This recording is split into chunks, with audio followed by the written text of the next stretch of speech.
Hello friends, कैसे हो आप सब। स्वागत है आपका MIS बाय ईशू शर्मा पर।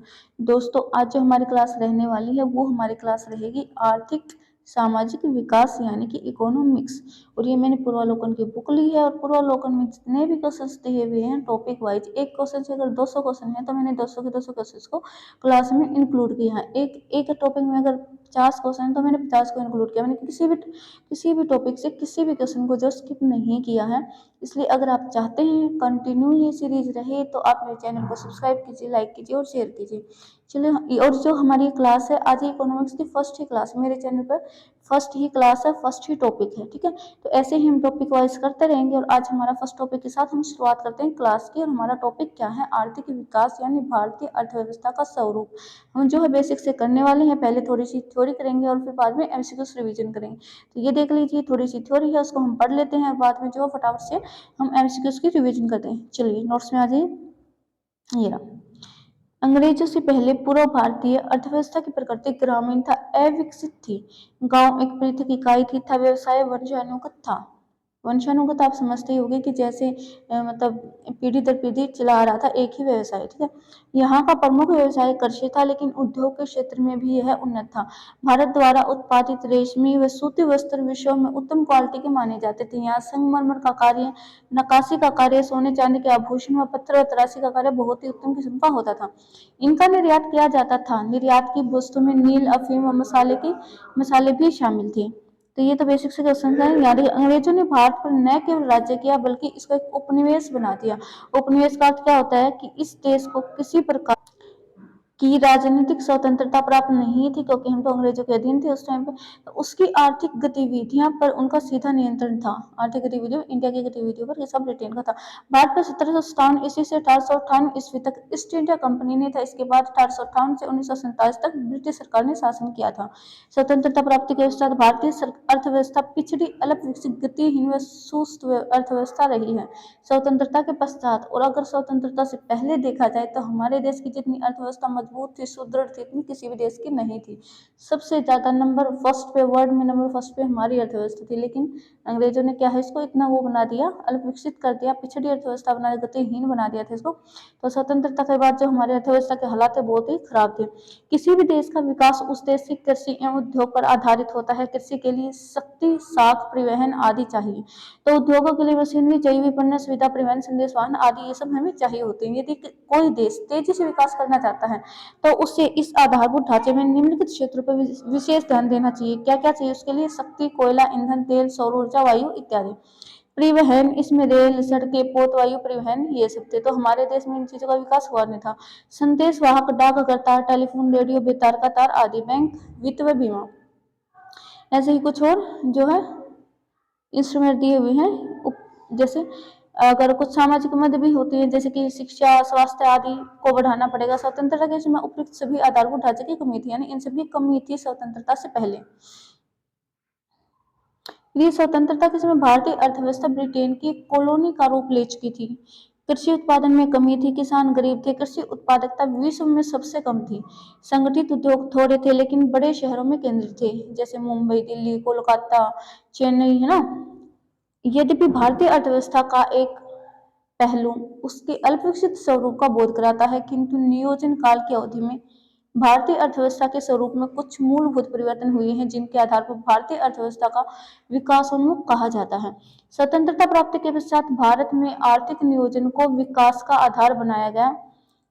सभी योजनाओं का प्रमुख एवं मौलिक उद्देश्य देश में समन्वित एवं संतुलित विकास को प्रोत्साहित करना रहा है। नियोजन काल में कृषि, उद्योग, व्यापार सभी क्षेत्रों में विकास के लिए अनेक कार्यक्रम चलाए गए तथा भारत की गरीबी एवं बेरोजगारी की समस्या का समाधान करने का प्रयास भी किया गया था। नियोजन काल में भारतीय अर्थव्यवस्था का संस्थागत ढांचा पर्याप्त रूप में विकसित हुआ। बढ़ता सार्वजनिक विकास, व्यय, बैंक एवं बीमा कंपनियों का राष्ट्रीयकरण भी किया गया था 1947 के बाद। ग्रामीण विद्युतीकरण, सड़क एवं रेल परिवहन का भी विकास हुआ। फिर कृषि की मशीनीकरण भी हुआ, हरित क्रांति हुई, औद्योगिक विस्तार हुआ। ये सब जो है फिर हमारा देश जो है थोड़ा विकास की तरफ बढ़ने लगा था। भारतीय नियोजन अवधि में अर्थव्यवस्था के प्रत्येक क्षेत्र में उत्पादन में पर्याप्त विकास हुआ है। नियोजन काल में कृषि का उत्पादन बढ़ा है। आधारभूत उद्योगों की स्थापना भी हुई है, जैसे लोहा इस्पात उद्योग, भारी इंजीनियर उद्योग, रसायन और उर्वरक उद्योग इत्यादि। ठीक है। उपयुक्त विकास उन्मुख तथ्यों के आधार पर कहा जा सकता है कि भारत यद्यपि अपनी विकसित अवस्था तक नहीं पहुंच पाया है, फिर भी भारतीय अर्थव्यवस्था एक विकासशील अर्थव्यवस्था जहां आर्थिक विकास के समन्वित एवं योजनाबद्ध प्रयास जारी हैं। यानी पहले से तो काफी हद तक हमने जो है विकास कर लिया है हमारे देश की अर्थव्यवस्था ने। और अब हम चलते हैं क्वेश्चन पे। फर्स्ट क्वेश्चन क्या है ये देख लीजिए। मिश्रित अर्थव्यवस्था का अर्थ क्या है? मिश्रित अर्थव्यवस्था जहाँ कृषि और उद्योग दोनों को समान महत्व दिया जाए? नहीं। मिश्रित अर्थव्यवस्था कौन सी होती है? जिस पर राष्ट्र का भी मतलब केंद्र का भी मतलब सरकार का भी अधिकार हो, जिस पर नियंत्रण हो, और इसका समाज का भी इस पर नियंत्रण हो। ठीक है। तो जहाँ राष्ट्रीय अर्थव्यवस्था में सार्वजनिक क्षेत्र के साथ साथ निजी क्षेत्र भी विद्यमान हो, है ना। सार्वजनिक क्षेत्र के साथ साथ प्राइवेट सेक्टर भी, पब्लिक सेक्टर भी, दोनों का ही जो है क्या है इसमें हिस्सा हो, शामिल हो, दोनों ही इसमें इंक्लूड हो, वो होती है मिश्रित अर्थव्यवस्था। ऐसी अर्थव्यवस्था जिसमें निजी और सार्वजनिक क्षेत्र विद्यमान होते हैं मिश्रित अर्थव्यवस्था कहलाती है। भारतीय अर्थव्यवस्था मिश्रित अर्थव्यवस्था का एक प्रमुख उदाहरण है। भारत में मिश्रित अर्थव्यवस्था का अर्थ क्या है? क्या अर्थ अभी अभी तुमने देखा? सार्वजनिक तथा निजी क्षेत्र का सह अस्तित्व, यानी एक साथ अस्तित्व, सार्वजनिक और निजी क्षेत्र का। तो हमारा आंसर रहेगा 2 का सी। थर्ड है मिश्रित अर्थव्यवस्था का तात्पर्य। अब आप देख लीजिएगा, 3 क्वेश्चन है, एक ही क्वेश्चन को 3 बार पूछा गया है। ऐसे ही रिपीट किया जाता है, क्वेश्चन को बार बार रिपीट किया जाता है, इसी में से आते हैं। मतलब पूर्व वाला कोनो घटना चक्र को जिसने कर लिया ना, तो ये मानो कि उससे क्वेश्चन 90% हो जाएंगे। और मैं आपको हर एक सब्जेक्ट की जो है पूर्वावलोकन से ही क्लास करवाने वाली हूँ, इसलिए आप कृपा करके चैनल को सब्सक्राइब कीजिए, लाइक कीजिए, शेयर कीजिए और चैनल पर बने रहिए। थर्ड हमारा क्वेश्चन है कि मिश्रित अर्थव्यवस्था का तात्पर्य क्या है? तो अभी अभी हमने देखा है निजी एवं सार्वजनिक दोनों क्षेत्रों की विद्यमानता, एक साथ विद्यमानता, आंसर रहेगा हमारा भी। फिर फोर्थ क्वेश्चन है भारतीय अर्थव्यवस्था कैसी है? समाजवादी है, मिश्रित है, निजी, कैसे है? तो हमारी अर्थव्यवस्था कैसी है? मिश्रित अर्थव्यवस्था है। फिर है निम्नलिखित में से कौन सा भारतीय अर्थव्यवस्था का प्रमुख लक्षण है? प्रमुख लक्षण क्या है? यही है कि हमारी जो अर्थव्यवस्था वो कैसी है? मिश्रित है। इसमें जो योगदान है वो प्राइवेट सेक्टर, पब्लिक सेक्टर दोनों का समान है। भारत में किस तरह की अर्थव्यवस्था है? तो वही फिर से आ जाएगा क्वेश्चन, मिश्रित अर्थव्यवस्था है। यह सत्य होगा कि भारत को परिभाषित किया जाए कैसी अर्थव्यवस्था में, या कैसे, एक खाद्य की कमी वाली अर्थव्यवस्था के रूप में, या श्रम आधिक्य वाली अर्थव्यवस्था के रूप में? तो हमारी जो अर्थव्यवस्था वो श्रम आधिक्य वाली अर्थव्यवस्था। ठीक है, आंसर रहेगा हमारा बी। भारत में जनसंख्या की अधिकता के कारण ही इसे एक श्रम आधिक्य वाली अर्थव्यवस्था के रूप में परिभाषित किया गया है। फिर एट्थ क्वेश्चन है अल्प विकसित अर्थव्यवस्था की सामान्यता विशेषता होती है। मतलब जो अर्थव्यवस्था अल्प विकसित होती है उनको हम कैसे परिभाषित करेंगे? कैसे हमें पता चलेगा कि ये अल्प विकसित अर्थव्यवस्था है और ये विकासशील है, ये विकसित है? तो हम अल्प विकसित को कैसे परिभाषित करेंगे? प्रति व्यक्ति निम्न आय होगी उसकी, ये यानी जो अल्प विकसित अर्थव्यवस्था होगी उसकी क्या विशेषता होगी? जिसकी प्रति व्यक्ति आय होगी वो निम्न होगी। पूंजी निर्माण की निम्न दर, पूंजी निर्माण की दर होगी वो भी कम होगी। निम्न आश्रितता अनुपात, ये सही नहीं है। फिर तृतीय क्षेत्र में अधिक कार्यबल शक्ति का होना, ये भी गलत है। तो इसमें बस यही आएंगे, फर्स्ट और सेकंड ऑप्शन जाएगा हमारा ए के साथ। ये और भी देख लीजिए आप थोड़ा सा डिटेल में कि अल्प विकसित अर्थव्यवस्था की निम्नलिखित विशेषताएं, और क्या विशेषताएं हो सकती है? अभी हमने देखा कि निम्न प्रति व्यक्ति आय, निम्न जीवन स्तर, जनसंख्या वृद्धि की ऊंची दर, बेरोजगारी में अल्प रोजगार का ऊंचा स्तर, कृषि क्षेत्र का आधिपत्य, पूंजी निर्माण की निम्न दर, आय की विषमता आदि। निम्न में से क्या सही ढंग से समझाता है कि भारत अल्प विकसित अर्थव्यवस्था है? कौन सा? अभी तो हमारी देखो पहले ऐसा था, अल्प विकसित अर्थव्यवस्था में हमारे देश की अर्थव्यवस्था आती थी, लेकिन अब क्या है, अब वो विकासशील है। ठीक है। लेकिन ये जिस टाइम पे क्वेश्चन पूछा गया था ना 2017 में, उसके अकॉर्डिंग हमें इसका आंसर देना है। तो कौन सी, मतलब कोई भी अगर अर्थव्यवस्था अल्प विकसित है, हम हमारे देश की नहीं देखते हैं, इसमें ये देख लेते कोई भी अर्थव्यवस्था अल्प विकसित है, तो उसको हम कैसे पहचानेंगे? क्या होगा उसमें, क्या विशेषता होगी उसकी? तो अभी अभी हमने देखा क्या होगा, राष्ट्रीय आय में वृद्धि की धीमी दर। क्या होगा? राष्ट्रीय आय में वृद्धि की धीमी दर। तो आपको इसके क्वेश्चन के आंसर को देख के ना कंफ्यूज नहीं होना कि इसमें तो ई दिया हुआ है, क्योंकि उन्होंने भारत की अल्प विकसित अर्थव्यवस्था की बात की ना, भारत की, वो चाहे अभी नहीं है, उस टाइम पे थी ना। तो उस टाइम पे हम देखेंगे ना उस क्वेश्चन के हिसाब से, उस टाइम पे क्या सिचुएशन थी, तो यही आएगा इसका आंसर। ठीक है, मैं डिटेल में आपको दिखा देती हूँ, आगे ले जाके ये देख लीजिए। भारत की अर्थव्यवस्था की निम्नलिखित विशेषताएं हैं, कौन कौन सी है? प्रति व्यक्ति आय का निम्न स्तर है, प्रति व्यक्ति या राष्ट्रीय आय में धीमी वृद्धि है, धीमी वृद्धि दर या वृद्धि। ठीक है। जनसंख्या का भारी दबाव है, गरीबी का अस्तित्व है, कृषि पर निर्भरता है, बेरोजगारी की अधिकता है, तकनीकी कौशल की भी कमी है, साक्षरता की निरंतर है, रूढ़िवादी परंपरावादी समाज है, विकास के लिए योजना बनाना, योजनाओं पर व्यय करना, तो इन सब चीजों की ज्यादा कमी है।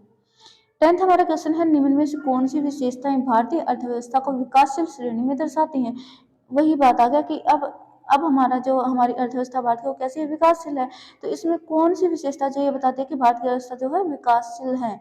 तो कृषि मुख्य व्यवसाय है, बिल्कुल है। प्रचंड बेरोजगारी है, बिल्कुल है। प्रचंड बेरोजगारी क्या होता है, क्या होता है, जहाँ पे श्रमिकों की अधिकता हो और काम की कमी हो। फिर मानव पूंजी की निम्न गुणवत्ता, ये नहीं है। प्रोटीन था प्रति व्यक्ति सेवन, उच्च होना नहीं, उच्च होना ये गलत है, ठीक है। मानव पूंजी की निम्न गुणवत्ता ये है, ठीक है। तो 1, 2 और 3 इसमें आएगा, आंसर हमारा जाएगा डी के साथ, ठीक है। देखो, कृषि का मुख्य व्यवसाय है हमारा भारत का, फिर प्रचंड बेरोजगारी है, ये भी आपको पता है। मानव पूंजी की निम्न गुणवत्ता का है ना, निम्न गुणवत्ता, तो ये भी इसी में आ जाएगा यही। फिर प्रोटीन का प्रति व्यक्ति सेवन उच्च होना, अगर उच्च होगा तो अल्पविकसित थोड़ी ना होगी, विकासशील थोड़ी ना होगी, तो विकसित अर्थव्यवस्था हो जाएगी ना। हाँ, तो ये गलत है इसमें, फोर्थ वाला। थर्ड हम सॉरी 11th क्वेश्चन है, भारतीय अर्थव्यवस्था वर्णित की जा सकती है। कैसे वर्णित कर सकते हैं, कैसे परिभाषित कर सकते हैं, कैसे हम उसकी व्याख्या कर सकते हैं। तो वो हम कर सकते हैं विकासशील अर्थव्यवस्था के रूप में। फिर अब भारतीय अर्थव्यवस्था की विशेषता है, क्या विशेषता है भारतीय अर्थव्यवस्था की। भारतीय अर्थव्यवस्था कृषि की प्रधानता है, बिल्कुल है। न्यून प्रति व्यक्ति आय है, बिल्कुल है। और उद्योगों की प्रधानता नहीं है हमारे देश में, वृहद बेरोजगारी भी है। तो इसमें हमारा आएगा 1, 3 और 4, यानी कि आंसर जाएगा डी के साथ। 13वां क्वेश्चन है कि भारत की अर्थव्यवस्था कैसी है, तो कैसी है, अभी तो विकासशील है ना। फिर है 14, निम्न में से कौन सा लक्षण भारतीय अर्थव्यवस्था का नहीं है, हमें बताना है, ठीक है। नहीं है यानी कि कोई ऐसा इसमें लक्षण दिया हुआ होगा जो विकसित अर्थव्यवस्था का होगा, उसको हमें फाइंड आउट करना है। तो क्या है, श्रम की न्यून कार्य क्षमता, ये तो है ना। फिर पूंजी निर्माण की न्यून दर, एक मिनट, पूंजी निर्माण की न्यून दर, उसके बाद है, ये भी है।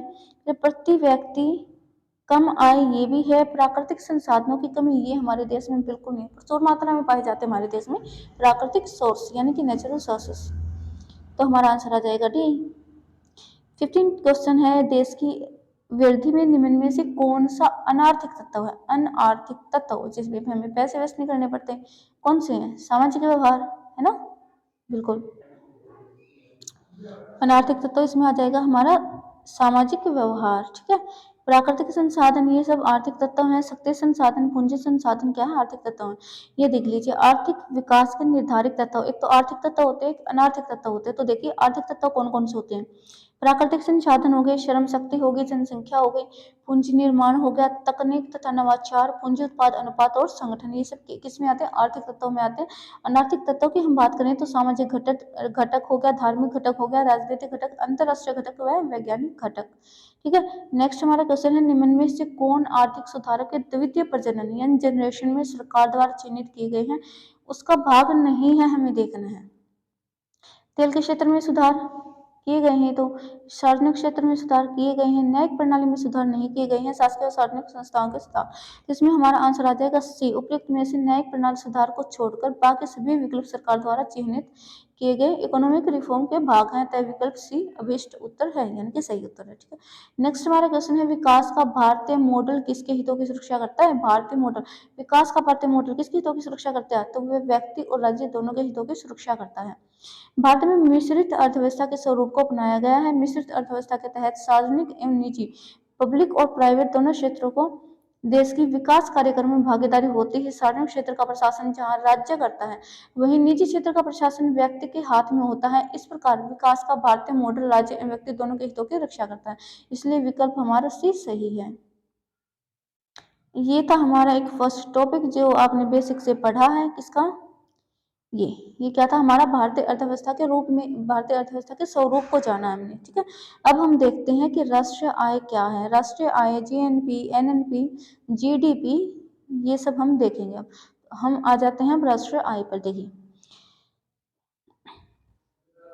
आर्थिक सीमा को पढ़ते हैं हम। आर्थिक सीमा क्या होता है? संयुक्त राष्ट्र संघ के अनुसार, देखो मैंने हाईलाइट कर रखे हैं, सिर्फ वही लाइंस मैं आपको करवाऊंगी क्योंकि बाकी की जो है इतनी इंपॉर्टेंट नहीं है। जो हमारे क्वेश्चन जिनसे बने हुए हैं मैंने उनको हाईलाइट कर दिया था स्टार्ट में ही, तो हम उन्हीं को करते हैं अभी। देखना, संयुक्त राष्ट्र संघ के अनुसार आर्थिक सीमा एक देश की सरकार द्वारा प्रशासित व भौगोलिक सीमा है जिसमें व्यक्तियों, वस्तुओं और पूंजी का निर्बाध संचालन भी होता है। इस परिभाषा का आधार व्यक्तियों, वस्तुओं और पूंजी के संचालन की स्वतंत्रता है। नेक्स्ट हम देखते हैं निवासी की संकल्पना, यानी किसी देश का निवासी। किस व्यक्ति को हम किसी देश का निवासी कहेंगे और किस व्यक्ति को हम उसे देश का नागरिक कहेंगे। तो इसमें क्या क्या जो है सीमाएं रखी गई हैं। निवासी की संकल्पना देख लेते हैं कि नागरिक और निवासी दो अलग अलग शब्द हैं, ठीक है। ये तो वैसे आप लोगों को पता होगा, नहीं पता है तो अब देख लो, अब समझ लो थोड़ा सा कि नागरिक और निवासी में क्या फर्क होता है। दो अलग अलग शब्द हैं। एक व्यक्ति एक देश का नागरिक हो सकता है और किसी अन्य देश का वह निवासी हो सकता है। जैसे कि हम इंडियंस हैं, अमेरिका जाते हैं, कनाडा जाते हैं, ऑस्ट्रेलिया जाते हैं, किसी भी देश में जाते हैं, तो हम नागरिक तो इंडिया के ही रहेंगे, भारत के ही नागरिक रहेंगे, निवासी रहेंगे हम ऑस्ट्रेलिया के। जिस देश में हम रह रहे हैं, कमा रहे हैं, खा रहे हैं, उस देश के हम निवासी कहे जाएंगे, ना कि नागरिक। नागरिक हम रहेंगे भारत के। हाँ, अगर हम वहाँ की नागरिकता ले लेते हैं तो फिर हम यहाँ के निवासी हो जाएंगे। यहाँ के निवासी भी तब होंगे तब हम यहाँ आएंगे, अदरवाइज हमारी यहाँ से नागरिकता समाप्त हो जाएगी। क्योंकि हमारे देश में ऐसा मतलब एक नियम बनाया गया है कि अगर हम किसी दूसरे देश की नागरिकता ले लेते हैं, एकल नागरिकता का प्रावधान है ना हमारे संविधान में, एकल नागरिकता का प्रावधान है। एकल नागरिकता क्या कहती है कि अगर हम किसी दूसरे देश की नागरिकता ले लेते हैं तो स्वतः ही अपने देश की नागरिकता को हम खो देते हैं, ठीक है। तो समझ आया होगा कि नागरिक क्या है? जहां हम जिस देश में हम पैदा हुए हैं वहां के हम नागरिक हैं। निवासी क्या है? जिस देश में जाकर हम काम कर रहे हैं, अपना बिजनेस कर रहे हैं, पैसा कमा रहे हैं, वो वहां के हम क्या है? निवासी हैं, ठीक है। फिर देखो, ये वैसे मैंने बता दिया है, बताने की जरूरत नहीं है। चलो, ये राष्ट्रीय उत्पाद और देशीय उत्पाद में अब ये देखें, ये भी बहुत ही इम्पोर्टेंट है समझना कि राष्ट्रीय उत्पाद और देशीय उत्पाद में क्या संबंध है और क्या डिफरेंस है, ये भी देखेंगे। देखो, किसी देश की आर्थिक सीमा में किया गया कुल उत्पादन, किसी देश की आर्थिक सीमा, किसी सिंगल देश की आर्थिक सीमा की बात हो रही है। कुल उत्पादन घरेलू उत्पाद होता है, उसको हम क्या कहेंगे? घरेलू उत्पाद। फिर किसी देश के निवासियों द्वारा किया गया कुल उत्पादन राष्ट्रीय उत्पाद होता है। अब देखो, हमारे देश है भारत, भारत के अंदर, भारत की सीमा के अंदर जितना भी उत्पादन किया गया है वो हमारा घरेलू उत्पाद होगा, चाहे वो भारत के नागरिकों द्वारा उत्पादित हो, चाहे वो भारत के निवासियों द्वारा उत्पादित हो, उसको हम क्या कहेंगे? घरेलू उत्पाद, ठीक है। और जो सिर्फ और सिर्फ किसी देश के निवासियों द्वारा किया गया है उसको हम क्या कहेंगे? राष्ट्रीय उत्पाद। जैसे कि हमारे भारतीय लोग जो अमेरिका में जाकर रह रहे हैं या फिर कनाडा जाकर रह रहे हैं, वो वहाँ जाके जो भी प्रोड्यूस करे, जो उत्पादन कर रहे हैं, तो वो क्या होगा? वो राष्ट्रीय उत्पाद होगा, ठीक है। घरेलू उत्पाद में उसको शामिल नहीं किया जाएगा। अब राष्ट्रीय उत्पाद को हम देखो कैसे काउंट करते हैं। तो देशीय उत्पाद प्लस देश के निवासियों द्वारा आर्थिक सीमा से बाहर किया गया उत्पादन। पहले देशी उत्पाद और उसके बाद उसी में ऐड करेंगे कि देश के निवासियों द्वारा आर्थिक सीमा से बाहर किया गया उत्पादन, और उसमें से घटाएंगे, क्या घटाएंगे? देश की आर्थिक सीमा में गैर निवासियों द्वारा किया गया उत्पादन, ठीक है। यानी कि अगर हम सीधा से देखें तो घरेलू उत्पाद में से हम क्या घटा देंगे? देश की आर्थिक सीमा, ये आगे देख लीजिए राष्ट्रीय उत्पाद। देशी उत्पाद मतलब विदेशों से प्राप्त कारक आय माइनस विदेशों को दी गई कारक आय, बिल्कुल। जैसे हमें हमारे देश का निकालना है तो हमारे मतलब हमने क्या किया? हमारे एक सीमा के अंदर, भारत की सीमा के अंदर जितना उत्पादन किया गया, ठीक है, उसको लिया। उसमें हमें क्या किया? विदेशों से प्राप्त आय, विदेशों से प्राप्त कारक आय। जैसे कि हमारे, जैसे कोई मतलब लगा लो हमारे देश में, और तो आते नहीं है, नेपाल के ही लगा लो, ठीक है। वहाँ के लोग अगर यहाँ के रह रहे हैं, ठीक है ना, काम तो कर ही रहे हैं, तो वो भी तो कमा रहे हैं ना, वो भी तो उत्पादन कर रहे हैं ना, तो उसको भी हम इसमें ऐड करेंगे और फिर क्या करेंगे? विदेशों को दी गई कारक आय, उसमें से उनको जो दी गई है उसको हम घटा देंगे। फिर है औद्योगिक वर्गीकरण। औद्योगिक वर्गीकरण देख लीजिए, तीन प्रकार से किया गया: प्राथमिक क्षेत्र, द्वितीयक क्षेत्र और तृतीयक क्षेत्र। तीन तरह से है। प्राथमिक क्षेत्र में कौन कौन से आते हैं? देखिए, प्राथमिक क्षेत्र में ये भी इंपॉर्टेंट क्वेश्चन है, बहुत मतलब हर बार पूछा जाता है ये क्वेश्चन, हर बार, कि प्राथमिक क्षेत्र में क्या आते हैं, ये चीज कौन से क्षेत्र में आती है, द्वितीय क्षेत्र में कौन कौन सी चीजें आती है, कौन से शामिल नहीं है, इस तरह से पूछा जाता है। और कौन से क्षेत्र का कौन से मतलब कितना योगदान है हमारे देश की अर्थव्यवस्था में, तो ये भी पूछा जाता है। फिलहाल में वर्तमान में अगर हम देखें तो सेवा क्षेत्र का यानी सर्विस सेक्टर का सबसे ज़्यादा योगदान है हमारे देश की अर्थव्यवस्था में। तो प्राथमिक क्षेत्र में क्या क्या आते हैं? इस क्षेत्र में उन उत्पादन इकाइयों को शामिल किया जाता है जो प्राकृतिक संसाधनों के दोहन से उत्पादन करती हैं, जैसे कृषि, पशुपालन, मछली पकड़ना, खनन, उत्खनन, वानिकी आदि। इनसे द्वितीयक क्षेत्र के लिए कच्चा माल मिलता है। ठीक है। फिर द्वितीयक क्षेत्र में क्या आएंगे? द्वितीयक क्षेत्र, इस क्षेत्र में वे उत्पादन इकाई आती हैं जहाँ जो एक प्रकार की वस्तु को दूसरे प्रकार की वस्तु में परिवर्तित कर देती है। जैसे कि हमें हमारे पास कोई नेचुरल सोर्स है, नेचुरल सोर्स जैसे कि हमने ले लिया लकड़ी ले ली, हाँ लकड़ी, लकड़ी से फिर हमने फर्नीचर बनाया, तो ये क्या आ गया? फर्नीचर बनाना, प्रोड्यूस करना उस चीज़ का, तो ये आ जाएगा मैन्युफैक्चरिंग। मैन्युफैक्चरिंग चीज़ किस में आ जाएगी? किसी चीज़ को ढांचा देना, उसको आकार देना, आकृति देना, मतलब उसका निर्माण करना किसी नेचुरल चीज़ से, तो वो किस में आ जाएगा? वो हमारा द्वितीय क्षेत्र में आ जाएगा। तो तृतीय क्षेत्र में क्या आएंगे? जैसे अभी द्वितीय क्षेत्र में देखो कारखाने हैं, निर्माण है, उद्योग है, जल आपूर्ति है, ये सब किसी द्वितीय क्षेत्र के उदाहरण है। फिर अगर हम देखें तृतीय क्षेत्र के, तो इसे सेवा क्षेत्र भी कहा जाता है। इसके अंतर्गत सेवाओं का उत्पादन करने वाली उत्पादन इकाइयां, जैसे कि परिवहन, परिवहन सेवाएं तो देते हैं, व्यापार, शिक्षा, होटल, सरकारी प्रशासन, वित्त आदि इसके कुछ प्रमुख उदाहरण हैं। ठीक है। अब देख लेते हैं निवल व, ये नहीं है इसमें, ये जरूरी नहीं करना। राष्ट्रीय आय के आकलन की विधियां कौन कौन सी हैं? तो विधियां हैं, वैसे पूछी नहीं गई हैं, फिर भी हम कर लेते हैं। कौन कौन सी विधियां? उत्पादन मूल्य संवर्धी विधि। इसके अंतर्गत पहले हम प्रत्येक क्षेत्र के बाजार में बाजार कीमत पर सकल मूल्य संवर्धी ज्ञात करते हैं और सभी क्षेत्रों की इस मूल्य संवर्धी का योग करने में हमें बाजार की कीमत पर सकल घरेलू उत्पाद हो जाता है। ये इसको थोड़ा, इसको हम जैसे ही क्वेश्चन आएगा उसमें करेंगे। ठीक है। अब ये देख लीजिए, अब राष्ट्रीय आय की अवधारणाएं क्या क्या हैं? सकल घरेलू उत्पाद, राष्ट्रीय आय की अवधारणाएं क्या क्या हैं? एक तो है सकल घरेलू उत्पाद, एक हमारा आएगा जीएनपी, एक आएगा एनएनपी, तो ये सब करेंगे हम, ये बहुत ही जरूरी है, हर एक क्वेश्चन में पूछा जाता है, हर एक एग्जाम में पूछा जाता है, पीसीएस हो, यूपीएससी हो या आरओ हो, किसी भी, आप देख ही लो आगे क्वेश्चन में दिखाई रखा भी इसी एग्जाम में आया हुआ है। तो हम देख लेते हैं सकल घरेलू उत्पाद यानी कि जीडीपी, किसी देश की भौगोलिक सीमा के भीतर एक वित्तीय वर्ष में उत्पादित समस्त अंतिम वस्तुओं एवं सेवाओं का कुल मौद्रिक मूल्य उस देश का सकल घरेलू उत्पाद कहलाता है। ठीक है। एक देश की सीमा के भीतर अंतिम वस्तुओं का मूल्य, सेवाओं का मूल्य, उसको हम क्या कहेंगे? घरेलू उत्पाद। फिर अब विश्व बैंक के आंकड़ों के अनुसार वर्ष 2021 के संदर्भ में क्रय शक्ति क्षमता यानी पीपीपी के आधार पर भारतीय विश्व की तीसरी अर्थव्यवस्था, सबसे बड़ी अर्थव्यवस्था है। अब भी है, अब भी तीसरी है। विश्व बैंक द्वारा जनवरी 2023 में जारी आंकड़ों के अनुसार जीडीपी के संदर्भ में भारत विश्व की पांचवी सबसे बड़ी अर्थव्यवस्था है। भारत से बड़ी पांच अर्थव्यवस्थाएं क्रमशः घटते क्रम में है, यानी कि यूएसए सबसे बड़ी अर्थव्यवस्था है, फिर चीन है, फिर जापान की, जर्मनी की, और फिर हमारे भारत की है। ये था हमारा सकल घरेलू उत्पाद। और अब हम देखते हैं सकल राष्ट्रीय उत्पाद, घरेलू उत्पाद था वो, अब राष्ट्रीय उत्पाद की बात हो रही है। किसी देश के नागरिकों और निवासी एवं अनिवासी दोनों, यानी इसमें नागरिक भी आ गया है, इसमें निवासी और अनिवासी दोनों द्वारा किसी वित्तीय वर्ष में उत्पादित अंतिम वस्तु और सेवाओं के कुल मूल्य को उस देश का सकल राष्ट्रीय उत्पाद कहा जाता है। सकल राष्ट्रीय आय की गणना में विदेश में कार्यरत देश के नागरिकों की आय को जोड़ा जाता है। अगर हमारे देश के, मान लो अब मैंने बताया था कि भाई ऑस्ट्रेलिया, वो वहां कमा रहे हैं ना, तो उनकी कमाई को हम यहाँ पे ऐड करेंगे, हमारे देश की अर्थव्यवस्था के योगदान में हम उसके योगदान को मतलब काउंट करेंगे। ठीक है। और जब देश के भीतर कार्यरत विदेशी व्यक्ति की आय को घटा दिया जाता है, हमारे देश से जो लोग हैं बाहर जाकर कमा रहे हैं उनको तो हम ऐड करेंगे, लेकिन किसी और देश के नागरिक जो हमारे देश में आकर कमा रहे हैं उनको हम क्या करेंगे? सब्ट्रैक्ट करेंगे, माइनस करेंगे, यानी घटा देंगे। ठीक है। फिर हम बात करते हैं शुद्ध राष्ट्रीय उत्पाद की, यानी कि नेशनल नेट नेशनल प्रोडक्ट की। ठीक है। सकल राष्ट्रीय उत्पाद में से मूल्य ह्रास को घटा देने पर शुद्ध राष्ट्रीय आय प्राप्त हो जाती है, सीधी सी बात है भाई, सकल राष्ट्रीय उत्पाद में से, यानी कि जीएनपी में से अगर हम क्या घटा दें? मूल्य ह्रास को घटा दें, तो क्या आ जाएगा? हमारा शुद्ध राष्ट्रीय उत्पाद आ जाएगा। ठीक है।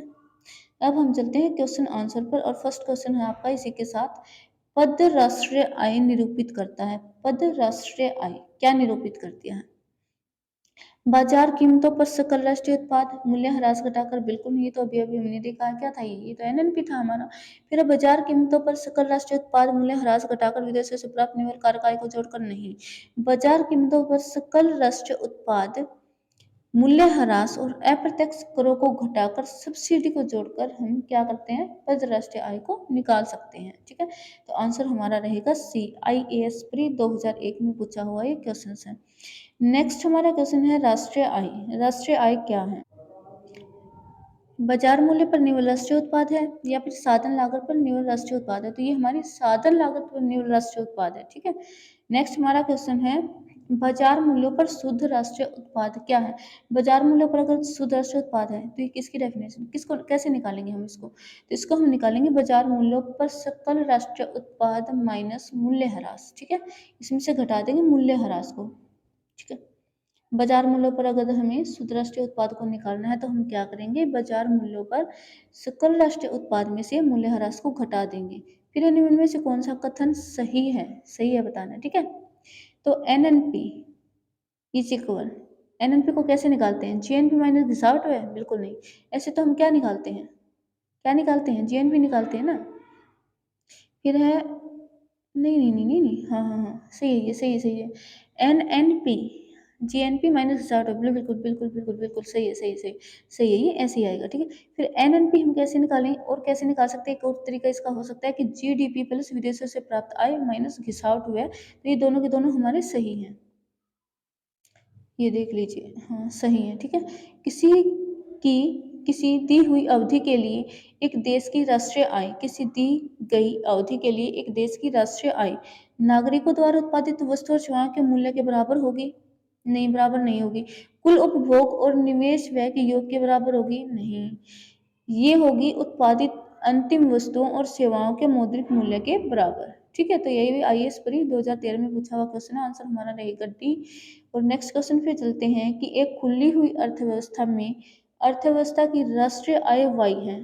ठीक है, CIGXM का क्रमशः अर्थ है उपभोग, निवेश, सरकारी खर्च, कुल निर्यात और कुल व्यय, कुल आयात। ठीक है, तो इसमें से हम कैसे निकालेंगे?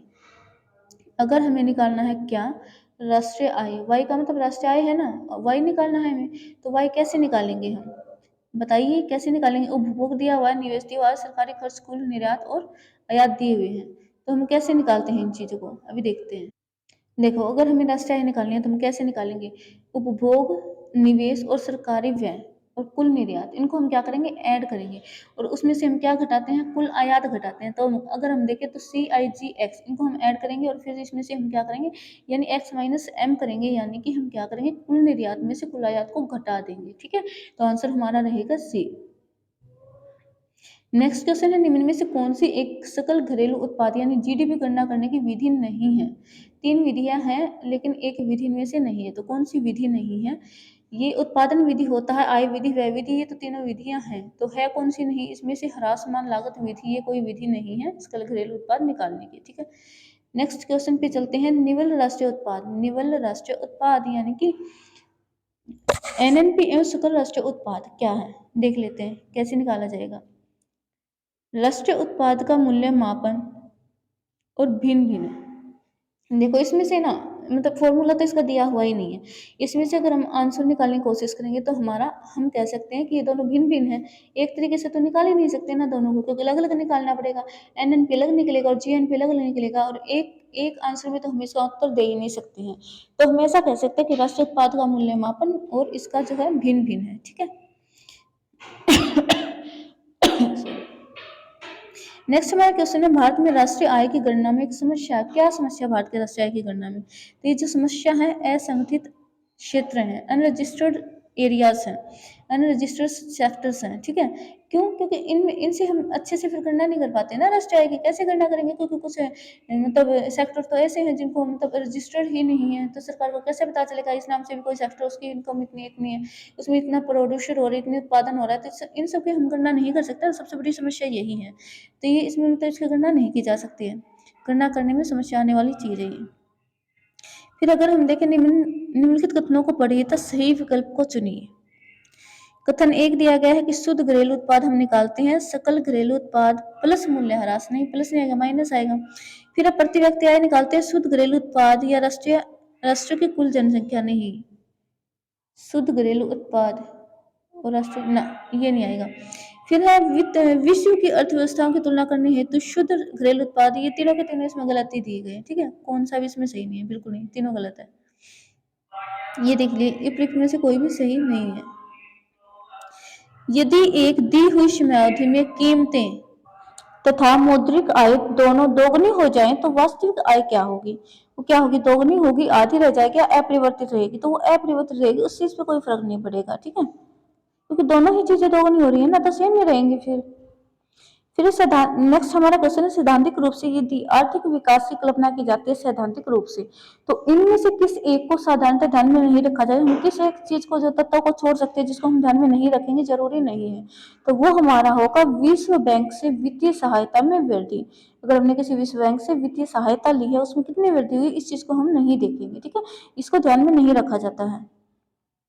नेक्स्ट हमारा क्वेश्चन है, भारतीय अर्थव्यवस्था के बारे में अमर्त्य सेन के सुझावों से संबंधित निम्नांकित कथनों पर विचार कीजिए। अमर्त्य सेन ने क्या क्या सुझाव दिए थे भारतीय अर्थव्यवस्था के बारे में?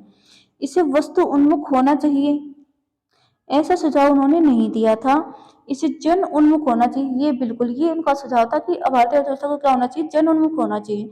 फिर सबसे अधिक निर्धन व्यक्ति की आर्थिक सुरक्षा होनी चाहिए, बिल्कुल, ये भी उनका सुझाव था। फिर विश्व अर्थव्यवस्था में इनके एकीकरण के साथ राष्ट्रीय बचाव भी होना चाहिए। तो 2, 3 और 4 इसमें शामिल हैं, और ये हमारा जाता है डी के साथ, तो आंसर हमारा रहेगा बी। देखो थोड़ा सा इसका और पढ़ लेते हैं। अमर्त्य सेन कल्याणकारी अर्थशास्त्र से संबंधित है। उनके अनुसार आर्थिक विकास का मुख्य लक्ष्य मानवीय विकास है। अपने इसी दृष्टिकोण के कारण अमर्त्य सेन ने भारतीय अर्थव्यवस्था के संदर्भ में प्रसंगत 2, 3 और 4 कथनों की सिफारिश की थी। नेक्स्ट हमारा क्वेश्चन है, यह विचार कि भविष्य में भारतीय नियोजन में वस्तुओं से अधिक ध्यान व्यक्तियों पर देना चाहिए, व्यक्त किया था, मतलब किसने ऐसा कहा था कि भविष्य में भारतीय नियोजन में वस्तुओं से अधिक ध्यान व्यक्तियों पर देना चाहिए? किसने कहा था? ये अमर्त्य सेन ने ही कहा था, ठीक है। वर्ष 1998 में अर्थशास्त्री इकोनॉमिक साइंस के नोबेल पुरस्कार से सम्मानित अर्थशास्त्री अमर्त्य सेन द्वारा यह विचार व्यक्त किया गया था कि भविष्य में भारतीय नियोजन में वस्तुओं से अधिक ध्यान हमें व्यक्तियों पर देना चाहिए। नेक्स्ट हमारा क्वेश्चन है, हिंदू वृद्धि दर किस वृद्धि दर से संबंधित? हिंदी वृद्धि दर किस वृद्धि दर से संबंधित है? ये हमारी है राष्ट्रीय आय से, ठीक है, किससे संबंधित है? राष्ट्रीय आय से संबंधित है। प्रोफेसर राजकृष्ण ने वर्ष 1981 में अमेरिकन इकोनॉमिक एसोसिएशन में बोलते हुए हिंदू वृद्धि दर का सर्वप्रथम प्रयोग किया था। उनके अनुसार हिंदू परंपरा जो विकास के अनुकूल नहीं है अथवा जिसमें विकास को प्रश्रय नहीं दिया जाता है के कारण ही भारतीय अर्थव्यवस्था में राष्ट्रीय आय यानी जीडीपी की वृद्धि दर 3.5% के आसपास बनी हुई है। स्पष्ट है कि प्रोफेसर राजकृष्ण द्वारा प्रयुक्त हिंदू वृद्धि दर राष्ट्रीय जीडीपी से संबंधित है। नेक्स्ट हमारा क्वेश्चन रहेगा, हिंदू वृद्धि दर किससे संबंधित है? दोस्तों मैं आपको एक चीज बता दूं कि अभी मैं 2 या 3 दिन के अंदर, अभी जैसे मैं पीडीएफ से आपको क्वेश्चंस करवा रही हूँ, और ये तो हमारी क्या है, एमसीक्यूज की रिवीजन है। अगर आपको बिल्कुल बेसिक से करना है और थ्योरी करनी है तो 3-4 दिन में जो है मैं क्लास शुरू करने वाली हूँ, और वो जो है मैं आपको बोर्ड से पढ़ाऊंगी, व्हाइट बोर्ड से, ठीक है। तो 3-4 दिन के बाद तो आप क्लास में बने रहिए, और चैनल को सब्सक्राइब कीजिए, लाइक कीजिए, शेयर कीजिए, और नोटिफिकेशन को ऑन कर लीजिए, ताकि जब भी मैं क्लास शुरू करूं तो आपको पता चल जाए, आपको नोटिफिकेशन मिल जाए, ठीक है। तो हम किस क्वेश्चन पे आए थे? हम क्वेश्चन पे आए थे हिंदी वृद्धि दर किससे संबंधित है, तो अभी अभी हमने देखा किससे संबंधित है, जीडीपी से संबंधित है। फिर आर्थिक विकास सामान्यतः युग्मित होता है। आर्थिक विकास किससे युग्मित होता है? तो स्फीति के साथ युग्मित होता है, ठीक है। देखो थोड़ा सा इसमें डिटेल में देख लेते हैं। आर्थिक विकास के साथ साथ सामान्यतः वस्तुओं की मांग के साथ आय में भी वृद्धि होती है। इसी कारण आर्थिक विकास सामान्यतः स्फीति के साथ युग्मित होता है। फिर निम्न कारण से जीएनपी यानी सकल राष्ट्रीय उत्पाद में श्रम की भागीदारी कम है। किस कारण से कम है भाई? तो वो हमारी जो कमी है, किस वो कारण है, वो कौन सा? वो कीमतों की तुलना में मजदूरी कम है, ठीक है, कीमतों की तुलना में मजदूरी कम है। अब हमें क्या करना है, सूची 1 को सूची 2 से सम्मिलित करना है, तो कर लेते हैं सम्मिलित। क्या करना है कि आर्थिक विकास, आर्थिक विकास क्या है? एक संरचनात्मक परिवर्तन है। फिर आर्थिक वृद्धि, आर्थिक वृद्धि क्या है? पर्यावरण से संबंधित है। संपोषित विकास सकल घरेलू उत्पाद और जीवन की गुणवत्ता यानी कि स्वास्थ्य को प्रभावित करती है, ठीक है। तो हमारा आंसर रहेगा डी। इसमें आ जाएगा ए का 4, बी का 1, सी का 2 और डी का 3, ठीक है। नेक्स्ट हमारा क्वेश्चन है, इसमें 2 कथन दिए गए हैं। भारतीय अर्थव्यवस्था के संदर्भ में कथनों पर विचार कीजिए, कौन सा सही है ये हमें बताना है। और कथन है कि सकल घरेलू उत्पाद यानी जीडीपी में विगत 1 दशक में 4 गुना वृद्धि हुई है। ये तो गलत है, 4 गुना वृद्धि तो नहीं हुई है। फिर सकल घरेलू उत्पाद जीडीपी में सार्वजनिक क्षेत्र के प्रतिशत अंश में विगत एक दशक में कमी आई है। ये बिल्कुल सही है, एक दशक में कमी आई है, तो हमारा केवल 2 इसमें कथन सही है। आईएएस प्री 2010 में पूछा हुआ क्वेश्चन है ये। सूचीबद्ध को 2 से सम्मिलित करना है, ठीक है, और ये बताना है कि कौन सा सही है, यानी कौन सा सही सम्मिलित है। तेजी से हमारा क्या मतलब है? वृहद स्तर पर बढ़ती हुई आय, उत्पादन एवं रोजगार के साथ उच्च स्तर का व्यवसाय कार्य, ये बिल्कुल सही है। तेजी का मतलब क्या है कि वृहद स्तर पर बढ़ती हुई आय, उत्पादन और रोजगार के साथ, ठीक है। फिर सुस्ती क्या है? धीमी गति की व्यावसायिक कार्यकलाप के साथ साथ उत्पादन और रोजगार में क्रमशः गिरावट को हम क्या कहेंगे? सुस्ती। सुप्त अर्थव्यवस्था बोलते हैं ना जिसको, कि जिसमें जो है उत्पादन बहुत ही कम होता है, अल्पविकसित अर्थव्यवस्था होती है, उसी को बोलते हैं, ठीक है। फिर मंदी का मतलब क्या है कि अल्प रोजगार एवं बेरोजगारी का अभूतपूर्व स्तर, आय, उत्पादन और रोजगार में तीव्र अचानक से गिरावट आ जाती है, ठीक है। फिर सुधार, मूल्य, आय, उत्पादन और रोजगार के सामान्य स्तर में लगातार वृद्धि, उसको हम क्या कहेंगे? सुधार, ठीक है। तो ये बिल्कुल सबके सब सही सुमेलित हैं। ए का 1, बी का 2, सी का 3 और डी का 4 ऐसे ही आएगा जैसे सामने लिखे हुए हैं। सूची 1 और 2 बिल्कुल सही सुमेलित, आमने सामने लिखे हुए सही से। नेक्स्ट हमारा क्वेश्चन है, भारतीय अर्थव्यवस्था के संदर्भ में निम्नलिखित कथनों पर विचार कीजिए। युग्मों पर विचार करना है, पद दिया गया है और सर्वोक्तयुक्त वर्णन, इन कौन सा इसका सही से वर्णन करता है? मेल्ट डाउन, सही बताना है क्या? हाँ, उपयुक्त में से कौन से सही सम्मिलित हैं, ठीक है। तो मेल्ट डाउन स्टॉक कीमतों की गिरावट का वर्णन करता है, बिल्कुल सही है, बिल्कुल ही सही है।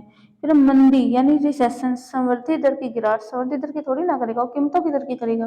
फिर स्लो डाउन, सकल घरेलू, तो ये हमारे गलत हैं 2 और 3, इसमें हमारा आंसर रहेगा केवल एक सही इसमें, कि मेल्ट डाउन किसका सर्वोत्तम वर्णन करता है? स्टॉक कीमतों की गिरावट का। थोड़ी सी हम ये देख लेते हैं, क्या व्याख्या देख लेते हैं। मेल्ट डाउन प्रतिभूतियों और बंद पत्रों की गिरावट की स्थिति है, जबकि मंदी व्यवसायिक एवं औद्योगिक चक्रों के संकुचन की स्थिति है। और स्लो डाउन आर्थिक क्रियाओं का ह्रासमान है। स्लो डाउन क्या है?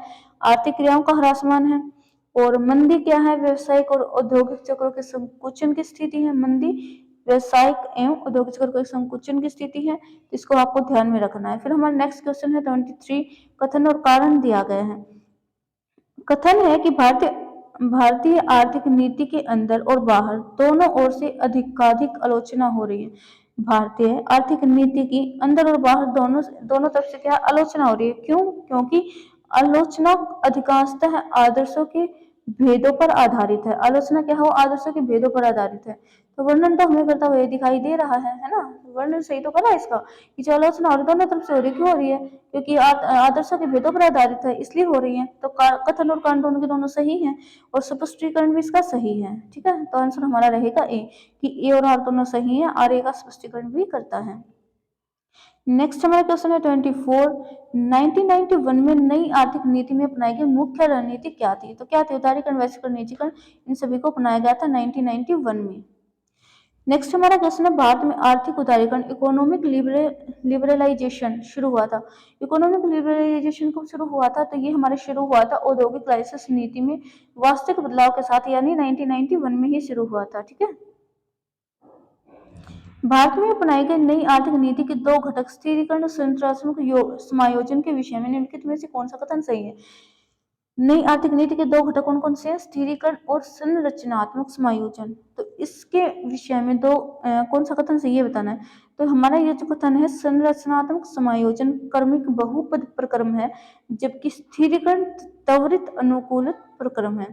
स्थिरीकरण क्या है? त्वरित अनुकूलन प्रक्रम है। और समायोजन क्या है? संरचनात्मक समायोजन क्या है? क्रमिक बहुपद प्रक्रम है। ये थोड़ी सी डिटेल देख लीजिए आप इसकी। भारत में अपनाई गई नई आर्थिक नीति के 2 क्रियात्मक पहलू थे। कौन कौन से थे? स्थिरीकरण और संरचनात्मक समायोजन। स्थिरीकरण अर्थव्यवस्था के मांग पक्ष के प्रबंधन से संबंधित है, जिसमें मुद्रास्फीति नियंत्रण, राजकोषीय समायोजन तथा भुगतान संतुलन के क्षेत्र शामिल है। संरचनात्मक समायोजन अर्थव्यवस्था के पूर्ति पक्ष के प्रबंधन से संबंधित है, जिसमें व्यापार और पूंजी प्रवाह में सुधार, औद्योगिक विनियंत्रण, विनिवेश तथा वित्तीय क्षेत्र सुधार इत्यादि सम्मिलित है। यद्यपि स्थिरीकरण एवं संरचनात्मक समायोजन एक दूसरे के पूरक है, तथापि संरचनात्मक समायोजन पूर्ति पक्ष से संबंधित होने के कारण स्थिरीकरण की अपेक्षा अधिक समय लेते भी हैं। तो इसलिए हम इसको क्या कहते हैं कि ये क्या है? समायोजन पूर्ति पक्ष से संबंधित है। नेक्स्ट हमारा क्वेश्चन क्या है 27, भारतीय अर्थव्यवस्था के उदारीकरण का अग्रदूत यानी कि पायनियर किसे कहा जाता है? अग्रदूत ना भी दिया, पायनियर दिया हुआ है, अग्रदूत दिया हो, दोनों वर्ड्स को आपको ध्यान में रखना है। तो भारतीय अर्थव्यवस्था का उदारीकरण का अग्रदूत और पायनियर कैसा कहा जाता है? तो ये कहा जाता है डॉक्टर मनमोहन सिंह को। देखिए, भारतीय अर्थव्यवस्था में उदारीकरण वर्ष 1991 से माना जाता है। उस समय डॉक्टर मनमोहन सिंह भारत के वित्त मंत्री थे। किस समय? 1991 के समय, या फिर उदारीकरण नीति के प्रारंभ के वर्ष के समय अगर पूछा जाए कि कौन थे, तो भारत के वित्त मंत्री डॉक्टर मनमोहन सिंह थे। परिणामतः उन्हें भारतीय अर्थव्यवस्था के उदारीकरण का अग्रदूत कहा जाता है, क्योंकि उनके समय में आया था ना उदारीकरण की नीति, इसलिए। 28 क्वेश्चन है कि भारत की व्यावसायिक संरचना के वर्षों के बाद भी लगभग वैसा ही बने रहने का एक कारण है। भारत की व्यावसायिक संरचना वर्षों के बाद भी, यानी बहुत वर्ष बीत चुके, उसके बाद भी वैसे की वैसी है। इसका कारण क्या है? निवेश का प्रतिमान पूंजी प्रधान उद्योगों की दिशा में उन्मुख रहा। बिल्कुल सही बात है। निवेश क्या है? प्रतिमान पूंजी प्रधान उद्योगों की दिशा में जो है लगातार उसी दिशा में बढ़ रहा है। ठीक है, तो यही इसका कारण है। स्वतंत्रता के बाद भारत में जीडीपी में कई गुना वृद्धि हुई है। जीडीपी में प्राथमिक, द्वितीयक और तृतीयक क्षेत्र के योगदान में विरहित परिवर्तन के बावजूद भारत की व्यावसायिक संरचना कमोबेश स्थिर रही है, यानी कि वैसी की वैसी है। इसका प्रमुख कारण है प्रतिमान पूंजी प्रधान उद्योगों की दिशा की तरफ उन्मुख हो रहा है। नेक्स्ट हमारा क्वेश्चन है, निम्न में से कौन से कार्यकलाप अर्थव्यवस्था में वास्तविक क्षेत्र यानी रियल सेक्टर का निर्माण करते हैं? तो कौन कौन से करते हैं रियल सेक्टर का निर्माण? इसमें दिया गया, फर्स्ट दिया गया कि किसानों का अपनी फसलें काटना, बिल्कुल ये रियल सेक्टर का निर्माण करते हैं। फिर दिया गया है कपड़ा मिलों का कच्चे कपास को कपड़े में बदलना, कच्चे कपास को कपड़ों में बदलना। तो नेक्स्ट है, ये भी आएगा इसमें, फिर किसी वाणिज्यिक बैंक का किसी व्यापारिक बैंक को, व्यापारिक कंपनी को क्या है, धनराशि देना, या फिर किसी कॉर्पोरेट निकाय का विदेश में रुपया अंकित मूल्य के बॉन्ड जारी करना। तो ये जो है रियल सेक्टर का निर्माण नहीं करेंगे 3 और 4, सिर्फ 1 और 2 करेंगे। क्यों करेंगे आप व्याख्या में देख लीजिए, मैं दिखा देती हूँ। किसी अर्थव्यवस्था के वार्षिक क्षेत्र यानी वास्तविक क्षेत्र यानी रियल सेक्टर से तात्पर्य है कि फर्मों, घरों और वस्तुओं और सेवाओं के उत्पादन में लगी अन्य एजेंसियों से है, यानी उत्पादन में जो अन्य एजेंसी लगी उनसे है हमारा रियल सेक्टर से मतलब। जबकि वित्तीय क्षेत्र से तात्पर्य धन को एक क्षेत्र से दूसरे क्षेत्र में गतिमान करने से है। जैसे बैंक, एक तो बैंक किसी कंपनी को व्यय देता है, या विश्व बैंक जो है किसी देश को, कंट्री को क्या है, सहायता देता है वित्तीय, तो ये आ जाएगा वित्तीय क्षेत्र में। अगर हम वास्तविक क्षेत्र की बात करें, रियल सेक्टर की बात करें, तो उसमें हमारे क्या आएगा, ये उद्योग, फर्म, ये सब आएंगे। ठीक है, एजेंसियां। ठीक है, किसानों ने अपनी फसलें काट ली मतलब, और कपड़ा मिलों ने क्या किया, कपड़े से कपास से कपड़े का निर्माण किया, उसको कपड़े में बदल दिया। वास्तविक क्षेत्र से संबंधित है ये दोनों चीजें। जबकि किसी वाणिज्यिक बैंक का किसी व्यापारिक कंपनी को धनराशि उधार देना, ये किस में आता है, ये वित्तीय क्षेत्र में आता है। नेक्स्ट हमारा क्वेश्चन है, निम्न में कौन सा आर्थिक विकास का प्रमुख कारक नहीं है? प्रमुख कारक नहीं है आर्थिक विकास का, ये बताना है।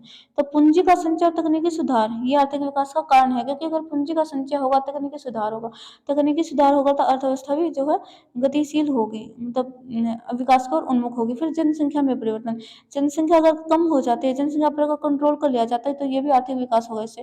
फिर विशेषीकृत क्रियाओं, गतिविधियों में श्रम विभाजन, तकनीक विद एवं नौकरशाह, इससे हमारा जो आर्थिक विकास नहीं होगा, किससे नहीं होगा, तकनीक विद एवं नौकरशाह से। नेक्स्ट हमारा क्वेश्चन है, निम्न में से कौन सा एक आर्थिक वृद्धि का परिचायक है? कौन सा परिचायक है, हमें ये बताना है। आर्थिक वृद्धि का परिचायक कौन सा ऑप्शन सही?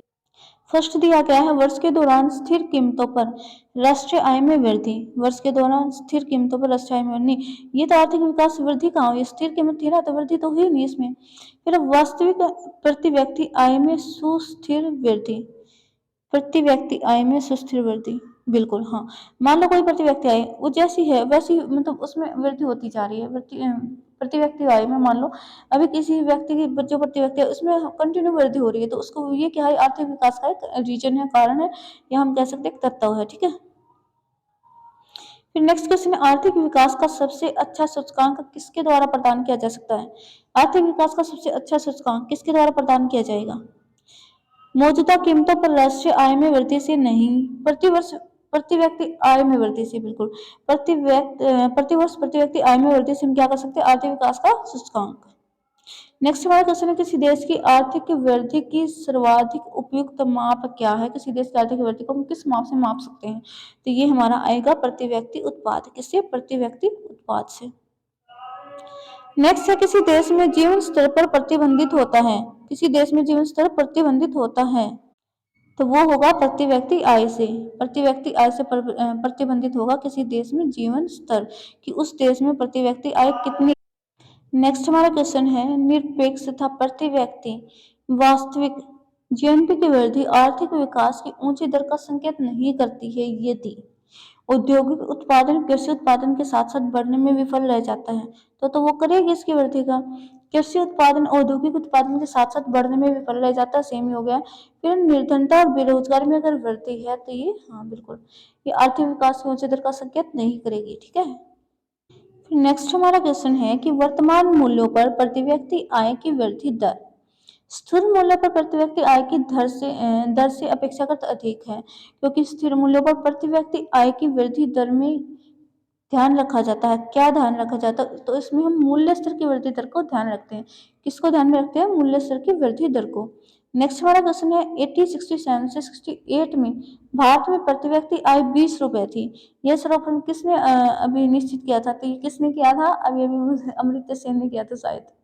नहीं नहीं नहीं, दादा भाई नौरोजी ने किया था। Okay okay okay. हाँ, अमर्त्य सेन ने क्या किया था? उन्होंने गरीबी के सूचकांक को ठीक है जारी किया था। ठीक है ठीक है। तो इसमें हमारा आएगा जिसने 20 रुपए प्रति व्यक्ति आय अभी निश्चित की थी, तो वो कौन थे? वो थे दादा भाई नौरोजी। ये रहे, सर्वप्रथम दादा भाई नौरोजी ने राष्ट्रीय आय का आकलन करते हुए 1867 और 68 में भारत में प्रति व्यक्ति आय कितने रुपए थी? वो 20 रुपए थी। तो देख लीजिए। नेक्स्ट हमारा क्वेश्चन 1949 में भारत सरकार द्वारा नियुक्त राष्ट्रीय आय समिति का अध्यक्ष निम्नलिखित में से कौन सा है? कौन सा इसमें राष्ट्रीय आय समिति के अध्यक्ष 1949 में कौन थे? वो देखना है अभी। तो वो थे हमारे पीसी महालनोबिस। कौन थे? पीसी महालनोबिस। फिर किस अर्थशास्त्री ने भारत में सबसे पहले वैज्ञानिक दृष्टि से राष्ट्रीय आय की गणना की? वैज्ञानिक दृष्टि से किसने की थी? तो वे की थी वी के आर बी राव। स्वतंत्रता से पहले राष्ट्रीय आय के अनुमान का प्रथम प्रयास दादा भाई नौरोजी ने किया था 1868 में। उसके बाद प्रथम वैज्ञानिक अनुमान के अनुसार किन्होंने किया था? वी के आर बी राव ने किया था। नेक्स्ट है, भारत में राष्ट्रीय आय का आंकड़ा निम्न में से कौन सा कार्यालय या संस्थान जारी करता है? NSSO बिल्कुल ये पहले करता था। CSSO ये उसके बाद आया था। किसके बाद? NSSO के बाद। तो और अब हमारा क्या है? अब ना तो NSSO है ना CSSO। अब क्या है? अब है हमारा NSO। इन दोनों को मिला के बना हुआ है A और C को, यानी कि ऑप्शन A में जो दिया है, C में जो दिया है, CSO और NSSO, इन दोनों को मिलाकर अब क्या बना दिया? अब बना दिया है NSO। तो वो इसमें नहीं है। इसके अकॉर्डिंग अगर हम आंसर निकालेंगे तो दोनों ही करते हैं, तो A और C यानी कि E आ जाएगा इसमें उपयुक्त में से एक से अधिक। ठीक है। अरे कहाँ गई PDF? नेक्स्ट हमारा क्वेश्चन है, भारत में राष्ट्रीय आय का प्राकलन किया जाता है।